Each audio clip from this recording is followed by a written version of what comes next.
አመታቶች የደበቁትን ሚስጥር ለነገራችሁ ነው የመጣሁት። በጣም ነበር የሚያሰቃየኝ፣ በጣም ነበር የሚመታኝ። አጠፋሻለሁ። አሁን ትናንትና ደግሞ የመታኝ አሉ ቁስሎችን ስክሪንሾት አስቀምጥላችኋለሁ እዚህ ጋር።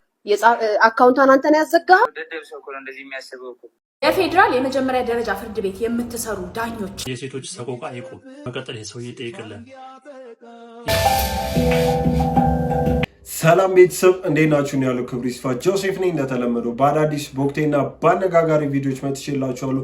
ከእናንተ የሚጠበቀው እስከዚህ ቪዲዮ መጨረሻ አብራችሁ መቆየትና ለቻናል ደግሞ አዲስ ከሆናችሁ ላይክ በማድረግ ሼር በማድረግና ሰብስክራይብ በማድረግ የቻናል ቤተሰብ መሆኑ፣ በተለይ አዲስ ሆናችሁ ሰብስክራይብ ሳታደርጉ ምትው ሰብስክራይብ አድርጉ። እንደ 2 ሰከንድ ስራ ነች። ሀሳብ አስተያየት ካላችሁ ደግሞ ኮሜንት ላይ አስቀምጡልኝ። ወደ ቪዲዮ ከመሄዳችን በፊት ይሄን ቪዲዮ በላይክ እንጀምሩ። ላይክ ስታደርጉት ለሌላ ሰውም እንዲደርስ ስለሚያግዘኝ ላይክ አድርጋችሁ ጀምሩ። ወደ ዛሬ ቪዲዮችን እንሂድ። ፍርድ ቤቱ የአባትነት መብቱ እንዲከበር ውሳኔ አስተላልፎለታል። የፌዴራል መጀመሪያ ደረጃ ፍርድ ቤት በዋንትያ ሰለሞንና በልጁ አባት መካከል ለወራት ሲያከራክር በቆየው የህፃን ልጅ የመጎብኘት መብት ጉዳይ ላይ ውሳኔ አስተላልፏል። የልጅቷ አባት የሆኑት አመልካች ልጄን እንዳልንከባከብና እንዳልጎበኛት ተከልክያለሁ በሚል ለፍርድ ቤት ባቀረቡት አቤቱታ የመጎብኘትና የመንከባከብ መብታቸው እንዲከበር ጠይቀው ነበር።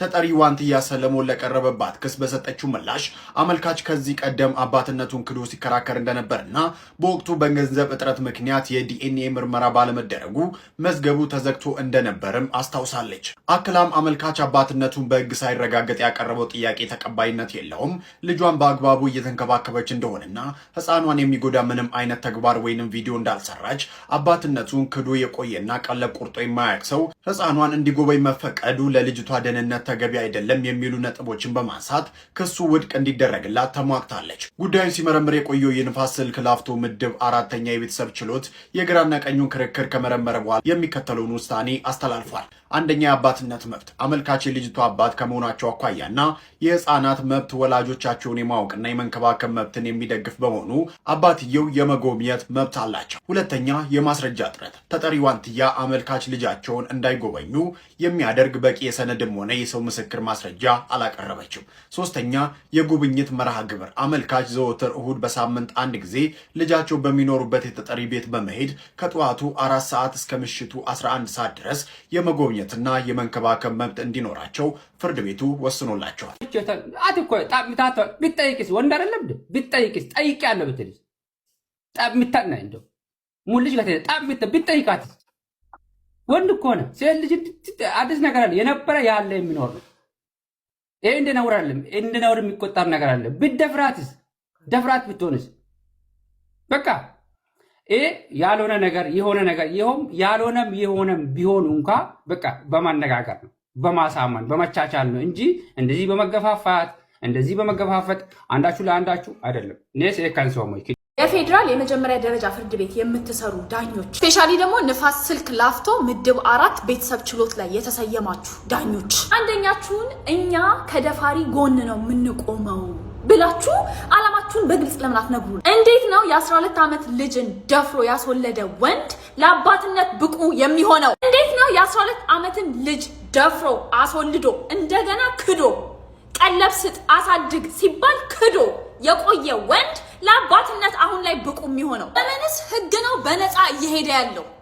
እንዴት ነው እስር ቤት ያልገባ? በቃ እኮ ልጅቷ የሱ እንደሆነች መጥቶ ሲያምንላችሁ ወንጀሉን እንደፈጸመ እየነገራችሁ ነው። አንድ ደፋሪ የሆነን ወንጀለኛ ህፃን ልጅ ፊት ከ4 ሰዓት እስከ 11 ሰዓት እሁድ እንዲቀመጥ አብሮ እንዲሆን ያረጋችሁት ኦሬዲ ህፃን ልጅ የደፈረ ሰው እኮ ነው። እሷንም እንዲደፍራት ነው። ምን ማለት ነው? ሲጀመር በቂ ማስረጃ የለም ማለት። ማስረጃችሁማ የተወለደችው ልጅ ናት። መጥቶ እሱ አባት ነኝ አለ። ስለዚህ የደፈረው ማን እንደሆነ ያው ማስረጃ። በገንዘብ እጥረት ምክንያት የዲኤንኤ ማስረጃ ስለሌለ ብላችሁ የዘጋችሁት ሰነድ ሌላ ማስረጃ። ከተሳሳትኩ አርሙኝ። የአቃቢ ህግ ስራ ይሄ ነው አይደለ? ወንጀል ነው። ክስ ተመሰረተም አልተመሰረተም ወንጀል ነው። እሺ ዋንትያ አልከሰሰችም ይባል። ስለዚህ ምንም አይነት ነገር ማድረግ አትችሉም። የሚከስ ሰው ከሌለ ወንጀሉን መቅጣት አትችሉም ይባል። እሺ አሰራራችሁ ያ ነው ይባል። ግን የ12 ዓመት ልጅን ደፍሮ እንደዚህ አይነት ባክ ስቶሪ ያለው ወንድ እንዴት ነው ለአባትነት ብቁ ሆኖ የሚፈቀድለት ልጅቷን እንዲያይ? ሃው ደግሞ እንዴት ኦፌንድድ እንደምትሆኑ በጣም ነው ኦፌንድድ የምትሆኑት። ህግ የለም እዚህ ሀገር እንደዚህ ህግ አሰራሩ ልክ አይደለም ምናምን ሲባል ማለት ነው በጣም ኦፌንድድ ትሆናላችሁ። ከዛ ከዛ ደግሞ እንደዚህ አይነት ውሳኔዎችን ታስተላልፋላችሁ። ዮ ሰላም ጋይስ እንዴት ናችሁ? ዛሬ የመጣሁት የተሰማኝን ነገር ለአመታቶች የደበቁትን ሚስጥር ለነገራችሁ ነው የመጣሁት። አይኑ ሪሌሽንሺፓችን ድብቅ ነበር፣ ኦፊሻል አላደረግነውም። እሱም የኔ ጥፋት ሊሆን ይችላል አይሆንም ይችላል አላውቅም። ሜቢ አሁን ማወራላችሁ ወሬ ብዙ ወሬ ስላለ ነው። እና ከጆን ዳንኤል ጋር ሪሌሽንሺፕ ውስጥ ነበርኩኝ። ግን ሪሌሽንሺፕ ውስጥ ሆነን ጸባችን ነበር የሚበዛው። በጣም ነበር የሚያሰቃየኝ፣ በጣም ነበር የሚመታኝ፣ በጣም ነበር የሚያስፈራራኝ። ከኔ ጋር ከተለያየሽ አጠፋሻለሁ፣ ከቲክቶክ ትጠፊያለሽ፣ ላይቭሽን አዘጋዋለሁ፣ መስራት አትችይም እያለኝ ለአመታት እያስፈራራኝ ኑረናል። እና አሁን ትናንትና ደግሞ አካውንቴን ባን አድርጎታል። ብዙ ጊዜ ስንጣላ የመታኝ አሉ ቁስሎችን ስክሪንሾት አስቀምጥላችኋለሁ እዚህ ጋር። እና አሁን የመጣሁት እንድታስጠነቅቁልኝ ነው። እኔ ምንም አልፈልግም፣ ድራማ አልፈልግም። እኔ ማስተዳድረው ቤተሰብ አለኝ፣ እኔን የሚጠብቁ ከኔ የሚጠብቁ ቤተሰቦች አሉ። ለነሱ ነው የምኖረው። እና እንዲያልፍልኝ ለእናንተ መናገር ፈልጋለሁ። እና አመሰግናለሁ። አካውንቴ ባን ሆኗል። ከዚህ በፊት ዋርኒንግም ኑሮ ታያቅም ታውቃላችሁ። አሁን ትናንትና ማታ 9 ሰዓት ላይ ነው የተዘጋው። ምንም አድርጌ አይደለም። እና ከአመታት በፊት ላይቬን ሁሌ ነበር የሚያዘጋብኝ። ይሄ ማስረዳ አለ። ቲክቶክ ላይ ብዙ የሚያውቁኝ ሰዎች አሉ፣ እነሱም ያውቃሉ። ሁሌ ላይቬን ያዘጋው ነበር። ሁሌ ነበር የምማጸነው፣ ለምንድን ነው ላይቬን የምታዘጋው እያልኩት። እና ስንጠላ በሱ ነበር የሚያስፈራራኝ። ላይቬን እያዘጋ ነበር የሚያስፈራራኝ። ምንም አታመጭም እያለኝ። ይሄንን እናቱም ታውቃለች፣ እህቱም ታውቃለች፣ ሁሉም ቤተሰቦቹም ያውቃሉ እኔን አቢዩዝ እንደሚያደርገኝ። እና አሁን የመጣሁት በቃ እንዲጠነቀቅልኝ፣ እንዲያርፍልኝ፣ እንድታሳርፉልኝ ነው። አመሰግናለሁ። ሰላም ጋይስ እንዴት ናችሁ? አላችሁ ወይ? አካውንቴ ባን ሆኗል። 2.7 ሚሊዮን ፎሎወር ያለው ባን አድርገውብኛል። ምንም አላጠፋሁም። ከ4 ቀን በፊት ግን ቪዲዮዎች እየጠፉ ነበረ በብዛት ወደ 25 ቪዲዮ ምናምን እየጠፉ ነበረ። እና ምንም ኮፒ ሊንክ አድርጉ አላልኳችሁም። ዝም ብያ ፕሌይ ያደረኩት ነበረ ቪዲዮዎችን። ከዛ በቃ ላይቭ ነበር እየገባው የነበረው ሰሞኑን። እና ትላንትና ማታ 9 ሰዓት ላይ አካባቢ ላይቭ ላይ ነው ባን ያደረጉብኝ። እና እስከዛ ይሄንን ፎሎ አድርጉት። እስከሚከፈት ድረስ እያወራሁኝ ነው። እንዲከፍቱልኝ እንግዲህ እያወራሁኝ ነው። በውስጥ እንደሚከፈት ተስፋ አደርጋለሁ። እስከዛ ግን ይሄንን ፎሎ አድርጉት። በዚህ አካውንት ላይ ብገባላችኋለሁ። በዚህ አካውንት ቪዲዮ ፖስት አደርግላችኋለሁ። እና ይሄንንም ኮፒ ሊንክ አድርጉት። አመሰግናለሁ። አካውንቷን አንተ ነው ያዘጋኸው? ኧረ እኔ በምን አቅም ዝም ብሎ እኮ ደደብ ሰው እኮ ነው እንደዚህ የሚያስበው እኮ። እሺ አሁን ምንድን አሁን ይኸውልህ እኔ ላይቭ ላይ ነበርኩኝ። አሁን አይ ዶንት ኖ አላውቅም፣ እሱን አላውቅም። ጆዬ ልንገርህ፣ አሁን ላይቭ ላይ ነኝ እኔ ኦንላይን ሆኜ ቲክታክ ላይ አይ ቲንክ ጃኒ ገብታ አካውንቷ ተዘግቶባታል። አካውንቷ ተዘግቶባታል አይደለ? ቤተሰብ አካውንቷ ተዘግቶባታል። አዎ አካውንቷ ተዘግቶባት ላይቭ ላይ ገባች። ላይቭ ላይ ደግሞ እኔ እንጃ አይ ዶንት ኖ ሪከርድ የተደረጉ ቪዲዮዎች እያየሁ ነው ጆዬ። አሁን አንተ ፕሮግራም ላይ እንደሆንክ አውቃለሁ። አጠገብህ ስልክ ካለ ግን ግባና ቼክ አድርግ። አሁን ግባና ቼክ አድርግ። አንተ ግን እሺ ቆይ አንዴ። እሺ ቤተሰብ ባይዘወይ ራሷ ጃኒንም እንደዚህ ጠይቃታለሁ። ለመሰላችሁ ወይኔ ግን አንዳንዴ ፈጣሪ ሆይ ግን ጌታ ሆይ ግን ረመዳን የለም ግን እግዚአብሔር ሆይ ሚዲያ ላይ ለምን አወጣኸኝ? ግን ሚዲያ ላይ ለምን ኖርኩኝ? ለነገሩ እንኳን ፈቸውኩኝ እንኳን ሲንግል ማሞኩኝ። ይሄው ቆይ ልላክለት ቤተሰብ ላይቪስ ጋይስ ምንም እኮ እንትን ብዙ ጊዜ ላይቪስ ዘጋቱ ይኖራል ጋይስ። ይሄ አሁን የቪዲዮ ይሄ ተቆረጠው ምናምን አሁን ነው አላገኘኋትም፣ አልተደዋወልኩም ማለት እኮ እሱ ነው ያዘገው። ይሄ እጇን የተቆረጠው ምናምን ምንድን ነው ቤተሰብ አልገባኝም እኮ። እኔ ቪዲዮን እንደናንተ ነው እያየሁ ያለሁት። እንዴት አድርጌ ልላከው በማርያም? ይሄንን ደግሞ ብዙ ጊዜ ላይቪስ እሺ ሼር አድርጉልኝ። አሁን ቪዲዮቹን በአጠቃላይ ሼር አድርጉልኝ። ቤተሰብ ሼር አድርጉልኝ እስኪ። እሱ ዛሬ አምባሳደር ይሆናል። በነገራችን ላይ ዛሬ ምርቃት አለበት እንትን መድኃኒዓለም እንትን ጋር ማለት ነው። ፕሮግራም እየተዘጋጀው ነው። ምንም አላየውም ይላል። ምንም የዛ ያሉትም አልነገሩትም ይሆናል። ቆይ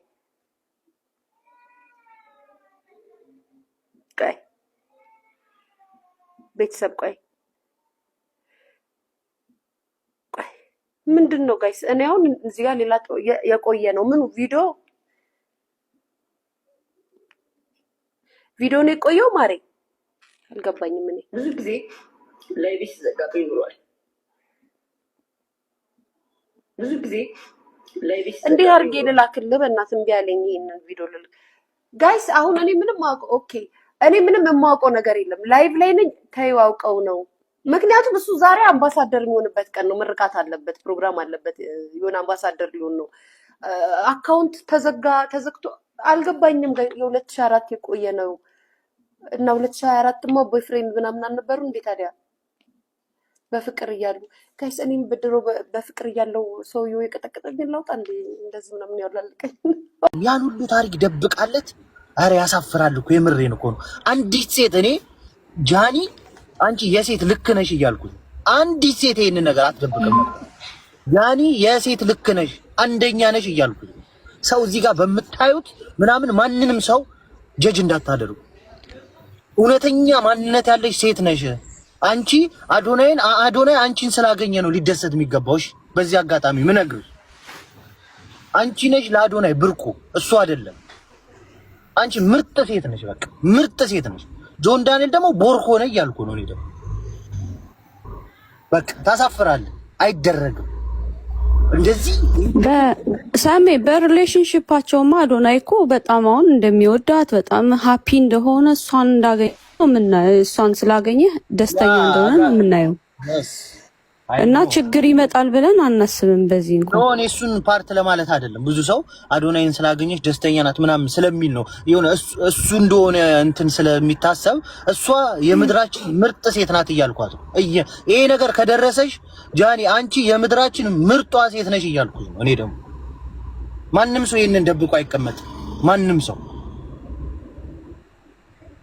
ያጠፋው ነበር ከሚዲያ ጆን ዳንኤልን አንቺ ያዝሽው መረጃ ያጠፋው ነበር። አንቺ ግን አላጠፋሽውም። ያን ሁሉ ነገር ደርሶብሽ ይሄ ከሰውነት ጥግ በላይ ነው። ምርጥ ሴት ነሽ እያልኩሽ ሀሳባችሁ መግለጽ ትችላላችሁ። እኔ አንድ ነው መልእክቴ። የሴቶች ሰቆቃ አይቁም። በሴቶች ላይ የሚደረጉት ሰቆቃ አይቁም። መቀጠል ይሄ ሰውዬ ይጠይቅልን። ይሄ ሁላችሁም ሴቶች ነው። ሁላችሁም ድምጽ ሁኑ። ይቺ ልጅ እንደዚህ ሲያሰቃየት ነበር። አሁን ደግሞ አካውንቷን አዘጋ። ህግ አለን፣ ህግ ይጠይቅልን። ጨርሻለሁ። ሁላችሁም ድምጽ ሁኑ፣ ቪዲዮ ስሩ። አመሰግናለሁ። ሼር ኮፒ ሊንክ አለ። ሌላ ምንም የምጨምረው ነገር የለም። ጆን ዳንኤል የቴሌግራም ግሩፕ ከፍቶ የሰዎችን አካውንት ለማዘጋት እየሰራ ነው ብለው ምንም አይነት ማስረጃ የሌለው ከእውነት የራቀ ወሬ ሩመር በመፍጠር ሩመሩን በማስፋፋት ያንን ኢሜጅ ለማበላሸት የምሰራውን ስራ ለማስቆም ሰዎች አካውንት ሪፖርት እንዲያደርጉ አካውንት እንዲዘጋ የምሰራው ስራ እንዲቆም እንግዲህ ቀን ከሌት እየሰሩ ይገኛሉ። ባገኘው ተጨባጭ ሁኔታ ከዚህ በፊት እንደገለጽኩት ከአርሲው ጊዜ ጀምሮ ከዋውን ካወጣን ጊዜ ጀምሮ ሪፖርት እየተደረገብኝ ይገኛል አካውንቴ። ያንን ነገር ግን ይዤ ሚዲያ ላይ አልወጣሁም። አንዳንድ ጊዜ ዝምታ መልስ ነው። እስካሁንም መልስ ያልሰጠሁት ለዛ ነው። ዝም ያለ ሰው ሁሉ ሞኝ አይደለም። ዝም ያለ ሰው ሁሉ አቅም የለውም ማለት አይደለም። ዝም ያለ ሰው ሁሉ እውነት የለውም ማለት አይደለም። ዝምታን የምመርጥ ሰዎች፣ ብዙ ነገር በህይወታችን ያሳለፈን ሰዎች፣ ብዙ ነገር ያየን ሰዎች ብዙ ጊዜ ዝምታን እንመርጣለን። ለነገሮች ቶሎ ብለን ሪያክት አናደርግም፣ ኦር ቶሎ ብለን አንደነግጥም። ከተፈተው ጊዜ ጀምሮ ከ5 ሚሊዮን በላይ ኮይን ላይቭ ለሚገቡ ቲክቶከሮች፣ ለክሬተሮች ሰፖርት አድርጌያለሁ። ሰዎችን መደገፍ ማለት ግን ጥላቻን መደገፍ፣ ስድብን መደገፍ አይደለም። ስለዚህ በአዲሱ ገበያ ሴት ሲደበድብ በቪዲዮ የታየው ፖሊስ በቁጥጥር ስር ዋለ። በጉለሌ ክፍለ ከተማ ወረዳ 10 አዲሱ ገበያ ላይ በአካባቢው ፖሊስ ጣቢያ አጠገብ በሚገኝ አንድ ባርና ሬስቶራንት ውስጥ ኳስ በሚያዩ ወጣቶች መካከል በተፈጠረ አለመግባባት ምክንያት የተከሰተውን ረብሻ ተከትሎ የፖሊስ አባላት እዛው ተገኝተው ጸጥታን ለማስጠበቅ በሚሞክሩበት ጊዜ እንግዲህ አንድ የፖሊስ አባል አንዲትን ሴት ባልተገባ ሁኔታ ሲደበድባት የሚያሳይ ምስል በማህበራዊ ሚዲያ ላይ ተሰራጭቶ በበርካቶች ዘንድ ቁጣን ቀስቅሶ ነበር። ታዲያ ይህ የፖሊስ አባል በቁጥጥር ስር ውሎ ምርመራ እየተደረገበት እንደሚገኝ ተነግሯል። ገብረ ዮሐንስ አዶናይን እንዴት ትገልጸዋለህ? ፐርሰናሊ በአካል ስለማላውቀው እንጂ በስራው በጣም በተለይ ትላንትና ከትላንት ወዲያ የእህታችን የትናየትን ጉዳይ ቲክቶክ ላይ እንደቀልድ እንደዚህ ስነካካ ያዳመጥኩ ነበር። በጣም እውነት ከእድሜው በላይ እየሰራ ያለ የተባረከ ልጅ ነው። እድሜ ሄርዘም በጣም ደስ ብሎኛል። በዚህ መንገድ ገና እንታወቃለን። ስለዚህ አሁን ብዙ አላወራም። ስላሰበው ሐሳብ ግን እጅግ እግዚአብሔር ስሙ የተመሰገነ ይሁን። መልካም እንድታስብ የረዳህ እግዚአብሔር ስሙ ይመስገን። ልጅቷ በየዋህነት ፖስት አድርጋው ከዛ በኋላ ደግሞ ወደ ህብረተሰቡ እንዲደርስ የበኩላችሁን አስተዋጽኦ ያደረጋችሁ ወንድሞች በጣም ነው አመሰግናለሁ። ስፔሻሊ አንተም ምስጋና ይሁን። እጅግ አድርጌ አመሰግናለሁ ገብሪ። በጣም ቴንክ ዩ። ሌላ በጣም ያሳዝን ዜና ዛሬ ሰምተናል። የኢቢኤስ ዋና ስራ አስፈጻሚና መስራች የነበሩት አቶ አማን ፍስሐቸውን ባደረባቸው ህመም ምክንያት በሕክምና ሲረዳ ቆይቶ ዛሬ ማለትም የካቲት 4 2018 ዓ.ም ከዚህ ዓለም በሞት ተለይቷል። ለወዳጅ ዘመዶቻቸው፣ ለቤተሰቦቻቸው፣ ለአድናቂዎቻቸው በሙሉ መጽናናትን እመኛለሁ። አንተ ኢንተርፕራይዝ ውስጥ ነው የምትሰራው፣ መኪና ነው የምታከራየው። ማይ ብራዘር ዩ ኖ ዛት።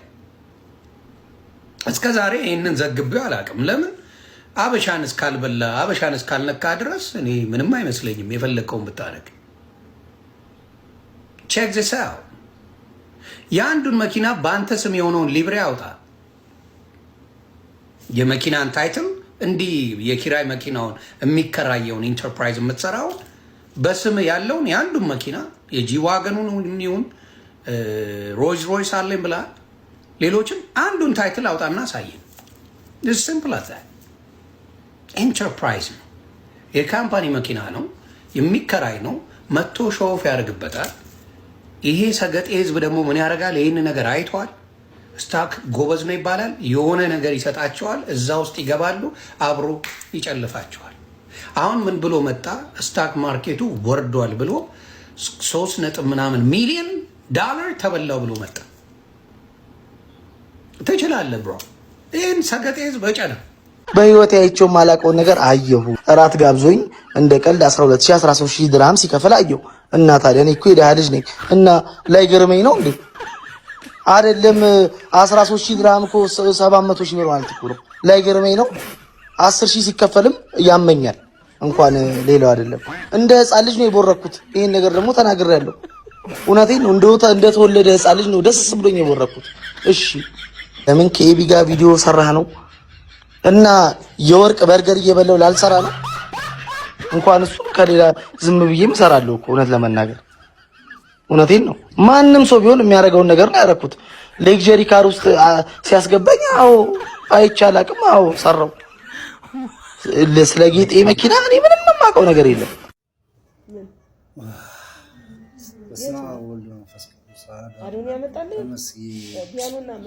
እግዚአብሔር ሆይ አመሰግንሃለሁ።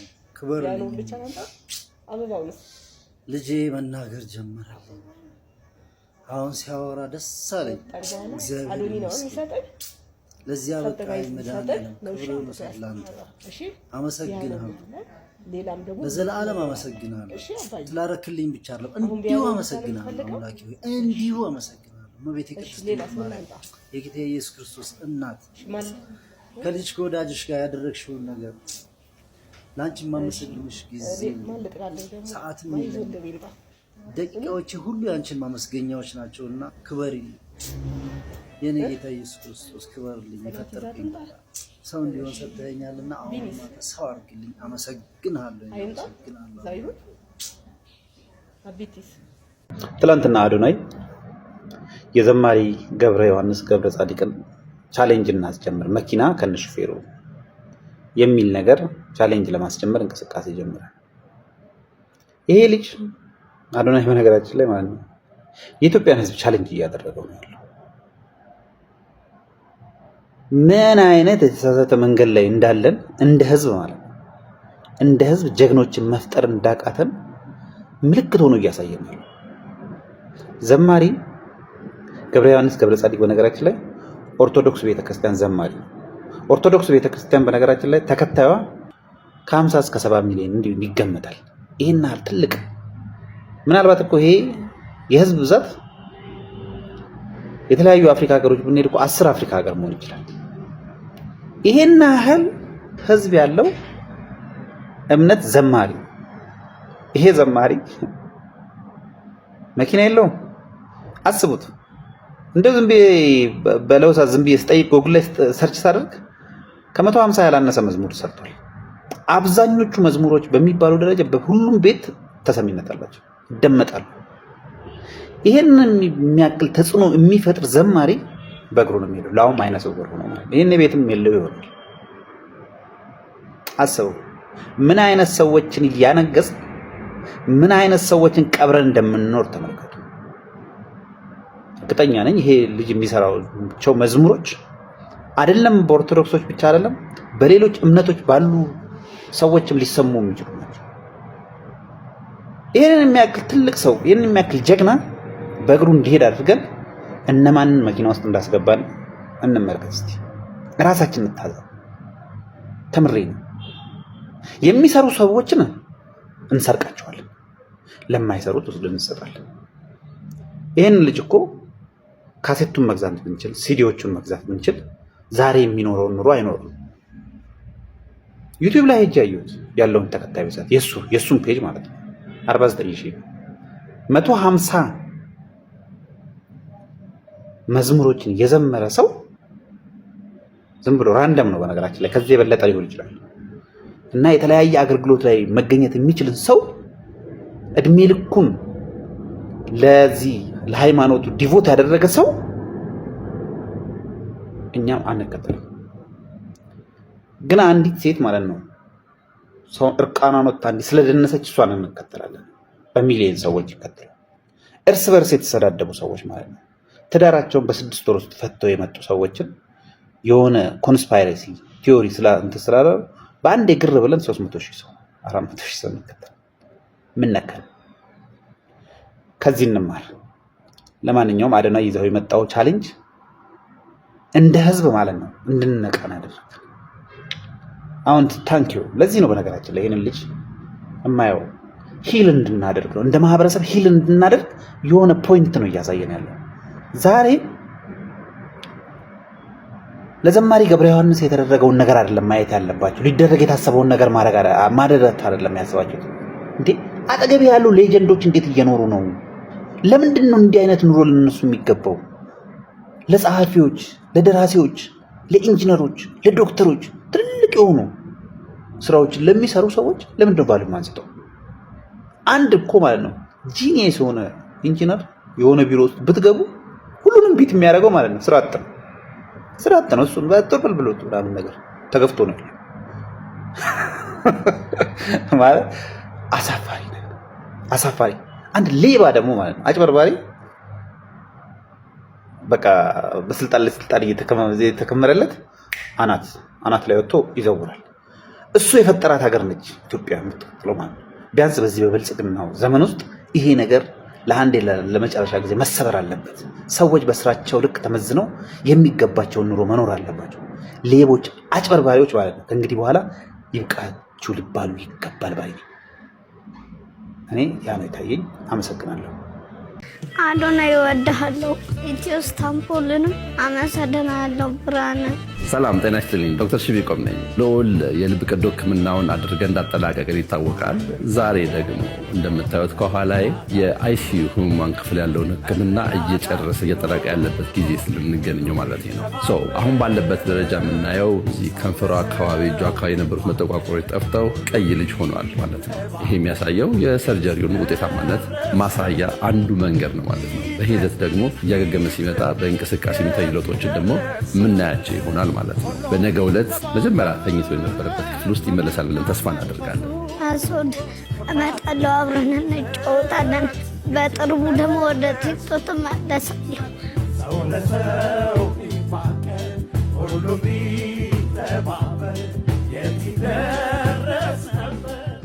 ትጋባላችሁ ብለናል። እግዚአብሔር በቃ ብቻዬን እየሳኩ ነበር። ቲክቶክ እንደዚህ ሳደርግ ተንበርክኬያለሁ። እኔ ያለ እንዴ ምንድን ነው የተካሄደው ምናምን ፌስቡክ ምናምን እንዴ ላይ በቃ እኛ ነበር በጣም አይቻልም። ከዛ ግራ ገባኝ። ማዘር ደውላ መቼም ሳትነግረኝ ምንም አታደርግም ማለት ወይኔ ደግሞ ጎረቤት ምናምን ይነግራቸዋል። ኤአይ ደግሞ ይኸውልህ ትላልቅ ሰዎች ምናምን ሲያዩት በቃ የምር ነው የሚመስላቸው የምር በጣም እና ሳያት ምን መሰለሽ የተፈጠረው ነገር እንትን ኢንስታግራም ላይ ፍሬንድ ነው እና ከዚህ በፊት ሳያትም ተደብቃ ወደ 300 ሺህ ብር ረድታለች። በኤግዛክት እርግጠኛ አይደለሁም ግን 300 ሺህ ብር የሚደርስ ብር እንትኗ ሳይታወቅ ስሟን ሳትናገር ማለት ነው። እባክሽ ልናገር ብዙ ሰው ያነሳሳል እንዲረዳ ምናምን ለምኛት አይሆንም። ገባሽ? ያን ያህል ስም አላት ሞር እንትኗን ገጽቷን ይገነባላታል ምናምን ግን ስሟ የማይጠቀስ አርቲስት እያልኩ 30 ጊዜ የምሰጠው ደሷ ፈናንም ረድታለች። ብቻ ይሳተፋሉ እነዚህ አርቲስቶች ምናምን በደንብ። ከዛ የሳያት ልክ እኔ የወጣሁ ጊዜ አሁን ፊቴ የታየ ጊዜ አንስታ እንደው ፀሐይ ነህ እኮ የሚል ነገር ፖስት አደረገች፣ እንትኗ ላይ ስቶሪ አደረገች። ከዛ እኔ ደግሞ ይህን ደግነቷን ስለማቅ አንድ ቀን ትልቅ ሚዲያ ላይ መሰክርልሻለሁ ስለ ደግነትሽ አልኩኝ። ህዝቤ ወይ አነሳና ፖስት አደረግ። ከዛ በነገው እኮ እኔ መልስ ሰጠው፣ ምንም የለንም እሷም ህይወት ስላላት ምናምን ተው አታድርጉ እንደዚህ ከኔ ጋር ምንም የለንም ብዬ ስናገር ትጋባላችሁ ብለናል ኮሜንቱ ትጋባላችሁ ብለናል። እግዚአብሔር በቃ ብቻዬን እየሳኩ ነበር። በኤአይ በምን የተደገፈ የተጋባላችሁ እንትን አይ እሷም በጣም በቃ ጥሩ ልብ ያላት ሴት እግዚአብሔር ይስጣት። ማለት ካለሽ ላይ ቀንሰሽ 300 ምናምን ቀላል አይደል? የአንድ ሰው ህይወት ዝም ብሎ ህይወቱን ሊቀይርለት የሚችል ገንዘብ ነው። ስንት ነገር ታደርግበታለች እኮ እሷ። ገባሽ? ወገኔ ምንድነው ምስኪኑ ተጎዳ ብላ ነው ያንን ነገር ያደረገችውና እግዚአብሔር አሁንም ባለሽ ነገር ላይ ይጨምርልሽ። አንድ ቀን መሰክራለሁ ብዬ ነበር። ለዚህ ነው ስሟን ያነሳሁት። ይገባሻል። እግዚአብሔር ይመች። እሺ ቤተሰቦች የዛሬዎቹ ቪዲዮዎች እነዚህን ይመስሉ ነበር። እስከሆነ አይታችሁ ላይክ ያላረጋችሁ ላይክ በማድረግ ሰብስክራይብ ያላረጋችሁ ሰብስክራይብ በማድረግ ይቻላል። ቤተሰቡ እንዳይረሳ። በቀጣይ ቪዲዮ ደግሞ እስከምንገናኝ ሰላም ሁኑልኝ።